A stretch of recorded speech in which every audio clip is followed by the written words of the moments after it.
দর্শক, বাংলা এডিশনের নিয়মিত আয়োজন জনমতে আপনাকে স্বাগত। আমাদের আজকের বিষয় রাজনীতি। আমরা বাংলাদেশের নাগরিক, এখন যেভাবে বাংলাদেশ আছে, শেখ হাসিনা মনে করেন দেশ থেকে ফালাইছে, এই দেশের মিডিয়া আর আউন লাগবো না। এখন দেশ ডাক্তার ইউনূসের কাছে আছে, তার কাছে থাকলে ভালো হইব, এটাই আমরা চাই। যেভাবে ভালো হইব আমরা তাকে মনে করেন তাকে মনে করেন চাই। সে তো জনগণের ম্যান্ডেট নিয়ে ভোটের নির্বাচিত প্রধানমন্ত্রী সে না, অতএব আমার কাছে সে প্রধানমন্ত্রী না। এখন ওই বাচ্চাদের যে একটা গল্প শুনছি না, যে ভূত আসলো, ওই রকম গল্পই হবে। বাংলাদেশের জনগণ এই স্বৈর শাসন আর এই ক্লান্তিকাল আর কখনোই মানুষ মেনে নেবে না, আর আমরাও জাতিগতভাবে এটা মানব না। ফ্যাসিস্ট সরকার যেভাবে মানুষকে নির্যাতিত করে অবৈধভাবে ক্ষমতা রাষ্ট্রীয় পরিচালনা করে দেশ ত্যাগ হয়েছে, এটা বাংলাদেশের জাতির কাছে ডক্টর ইউনূস যদি আমাদের জনগণের কাছে বিচার আয়তা আনতে পারে, তাহলে আমাদের জাতি, সারা দেশবাসী, জনগণ খুশি হবে এবং আমরা তাদের আইনগতভাবে সম্মুখভাবে জনগণের আদালতে তার বিচার হোক, আমরা এটা সবার কাছে কামনা করি। আওয়ামী লীগ সরকার হচ্ছে স্বৈরাচারী সরকার। ওরা যত অপকর্ম করছে, যত অরাজকতা সৃষ্টি করছে, গণ অভ্যুত্থানের মাধ্যমে ওরা দেশ ত্যাগ করছে।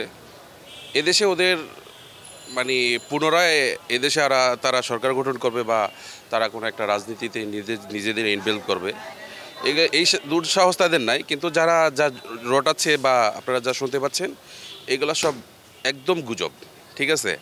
আওয়ামী লীগের কোনো কর্মীর বা কোনো নেতার এই সাহস নাই যে রাস্তায় দ্বারা একটা স্লোগান দিবে, এই সাহস তাদের নাই, বুঝছেন? আর আরেকটা কথা হচ্ছে, আমি যদি সৎ এবং নিষ্ঠাবান এবং নিট ক্লিন রাজনীতি করি, আমি দেশ ত্যাগ করবো কেন?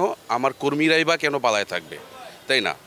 ফেসিবাদী সরকার, আওয়ামী লীগ সরকার, শেখ হাসিনা কুলাঙ্গার, ওর বাপ ছিল এক কুলাঙ্গার, বিজর মা এক জন্ম দিয়ে গেছে। এই বিজর মা এই দেশটাকে লুটায় বুইটা যেভাবে পারছে ওভাবে খাইছে।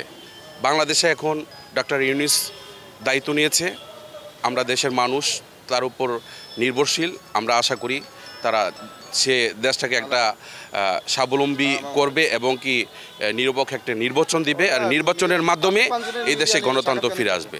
এই ফেসিবাদী হাসিনা সরকার যে দেশটাকে ধ্বংস করে গেছে, এটা 100 বছরও এটা পূরণ হবে না, ঠিক আছে? এই যে আমরা জনগণ, সাধারণ জনগণ, আমাদের যে দিনে আনে দিনে খাই, সেই শক্তিটুকু আমাদেরকে আর নাই। আমরা 1 কেজি যদি চাল যদি কিনি, আমাদের নুন কেনার পয়সা নাই। তারপর এই যে 1 কেজি আলু কিনতে যাব, সেটুকু সামর্থ্য নাই। তাহলে সাধারণ মানুষ কীভাবে চলবো, ঠিক আছে? এই যে আগে ছিল কামলা ছিল 500 টাকা, এখন দাঁড়াইছে 800 টাকা, ঠিক আছে? এটা দিয়ে আমরা আমাদের বউ বাচ্চা নিয়ে আমরা ঠিক মতন চলতে পারি না। মানুষের দ্বারে যায়, মানুষ লাথি দেয়, ঠিক আছে? এটা কার কারণে হয়েছে? ফেসিবাদী হাসিনার কারণেই হয়েছে, ঠিক আছে? আমরা সাধারণ মানুষ আগে ভোট দিতে পারি নাই, আমরা জন্য ভোট দিতে পারি। একটা গ্রহণযোগ্য নির্বাচন আমরা চাই। যেই সরকারে আসুক, সেই সরকারকে আমরা জনগণ কল্যাণের জন্য কাজ করে, এইটুকুই আমরা বলতে চাই। তা আমরা নতুন সরকারের কাছে আবেদন করব যে আমাদের দেশটা যাতে স্বাভাবিক শান্ত থাকে, এই জন্য। আর উনি যে বলতেছে টুপ করে ঢুকে যাবে, ওনার ঢুকার প্রয়োজন নাই তো, ওনাকে আমরাই খুঁজে আনবো। উনি যেখানে থাকুক, ওনাকে আমরা নিজেরাই খুঁজে আনবো, ওনার আসার প্রয়োজন নাই। আমরা তো চাই ওনার বিচার, বাংলার মাটিতে ওনার বিচার হবে। উনি যে কাজ করছে, আমাদের নিরীহ ভাই বোনদেরকে, ছাত্রদেরকে হত্যা করছে, এটার জন্য ওনার তো বিচার হওয়াই উচিত বাংলাদেশের মাটিতে। তা ইনশাল্লাহ আমরা করেই ছাড়বো। হাসিনা দেশে বলতেছে টুপ করে ঢুকে যাবে, ঠিক আছে? আসুক, আমরা চাই আসুক, তারপর সে জনগণে তার উপযুক্ত বিচার জনগণেই করবে তার। দর্শক, আজ এ পর্যন্তই। কাল শুনবো আপনার মত। দেখা হবে অন্য কোনো পথে, জানাবেন আপনার মতামত।